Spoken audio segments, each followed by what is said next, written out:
अस्सलामुअलैकुम dear student, welcome to chemistry untold.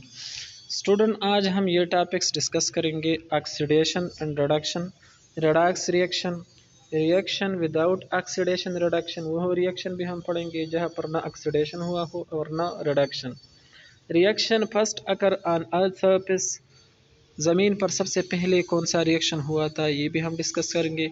In what is the physical meaning of oxidation reduction, आम life में oxidation reduction का क्या मतलब है। तो चले स्टार्ट करते हैं। Oxidation is the addition of oxygen and reduction is the addition of hydrogen. Example number 1 में ऑक्सीजन का एडिशन हुआ है तो हम इसको ऑक्सीडेशन कहेंगे, और एग्जाम्पल नंबर 2 में हाइड्रोजन का एडिशन हुआ है तो इसको हम रिडक्शन कहेंगे। लेकिन definition number first and second are not sufficient for the definition of oxidation reduction, क्योंकि यहाँ पर जो दो रिएक्शन आप लोगों को दिखाई देते हैं इसमें न ऑक्सीडेशन हुआ है और न रिडक्शन हुआ है। क्यों, ये चेक कर लेते हैं। ऑक्सीडेशन का जो ओरिजिनल डिफिनीशन है वो ये है कि loss of electron is called oxidation और increase in oxidation state is called oxidation. यहाँ पर सोडियम का जो ऑक्सीडेशन स्टेट है वो चेंज हुआ है from 0 to +1, so this is oxidation. While chlorine का ऑक्सीडेशन स्टेट डिक्रीज हुआ है from 0 to -1, so this is reduction. Oxidation reduction का जो ओरिजिनल डिफिनीशन है वो ये है कि जहाँ पर ऑक्सीडेशन स्टेट इंक्रीज हो, और रिडक्शन का वो है जहाँ पर ऑक्सीडेशन स्टेट डिक्रीज हो। तो अब आप लोग ये रिएक्शन चेक करें।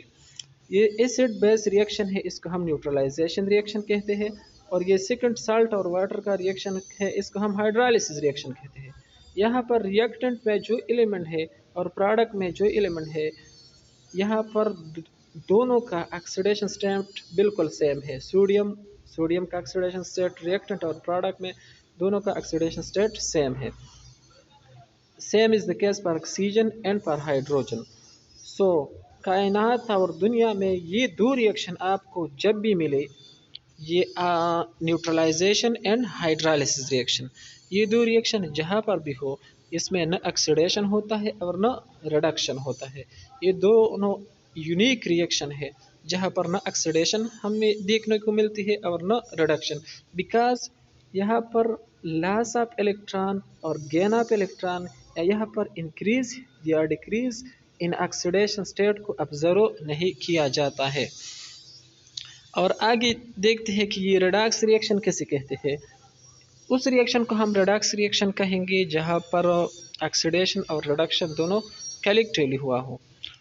और ज़मीन पर सबसे पहले जो रिएक्शन हुआ था वो फोटोसिंथेसिस है। फोटोसिंथेसिस भी एक रेडॉक्स प्रोसेस है।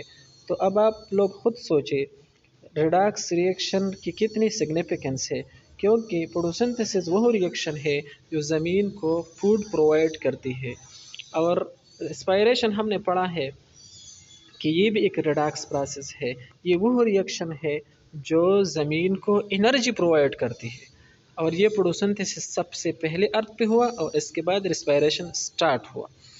अब आखिर में देखते हैं कि physical meaning of oxidation and reduction क्या है।